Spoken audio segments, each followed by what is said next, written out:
Assalamualaikum. Assalamualaikum. Abang pergi mana lagi petang ni? Balik. Di mana? Aduh, aku pergi rumah si Alina lah. Alina yang mana ni? Itu yang aku jumpa itu hari tu. Dekat Sungai Putat tu aku bawa dia balik tu. Oh, abang Aku tahu, kesian kan tengok dia tau. Aku kesian betul lah. Baik ada rumah sewa yang apa, aku jumpa kawan aku semalam. Tanya dia kata rumah sewa kat Kampung 9 tu ada satu kat kampung tu. Kampung 9. Jadi aku tengok rumah tu memang bagus lah dia duduk. Pasal-pasal sesuai. Dari satu dia punya perabot, semua ada. Dia, tak perlu dia beli lagi. Cuma dia duduk aja. Kemudian bulan-bulan aku kata sama dia, nanti abang bayarkan.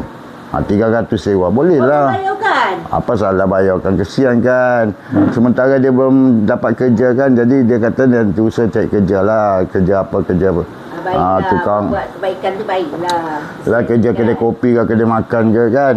Jadi kesian kita tengok rumah dia yang dia duduk tu kau tahu. Semua dah. Bombong-bombong dia punya atas semua. Bila hujan air masuk. Kemudian tak ada katil, tak ada tilam. Kau tahu dia tidur kat mana? Kapet. Anak dia pun kesian tengok anak dia. Nangis-nangis anak dia. Habis aku belikan beras, belikan susu anak dia. Pergi cari botol susu, belikan, letakkan kasih anak dia. Jadi biarlah dia selesa duduk kat situ kan. Abang tolong dia. Iyalah, kita kesian lah.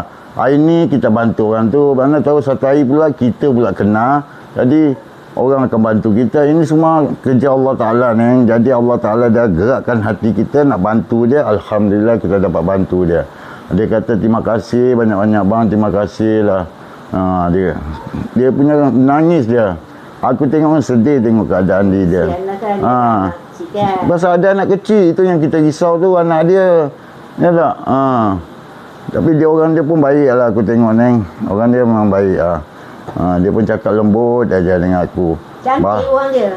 Boleh lah, cantik pun tak cantik. Boleh tahan lah. Masalahnya laki dia yang jahat ni. Apa sebab kau pergi tinggalkan bini kau begini? Anak kau tak kesian ke? Laki dia ni. Jadi ni aku ada satu cadangan lah neng. Cadangan apa? Yalah, aku pun tengok kesian kan. Apa kata neng kalau aku nikah sama dia? Oh, kau dah tolong dengan dia? Kau nak nikah dengan dia pula? Aku ni. Dah carikan rumah sewa, dah carikan makanan. Pasal apa?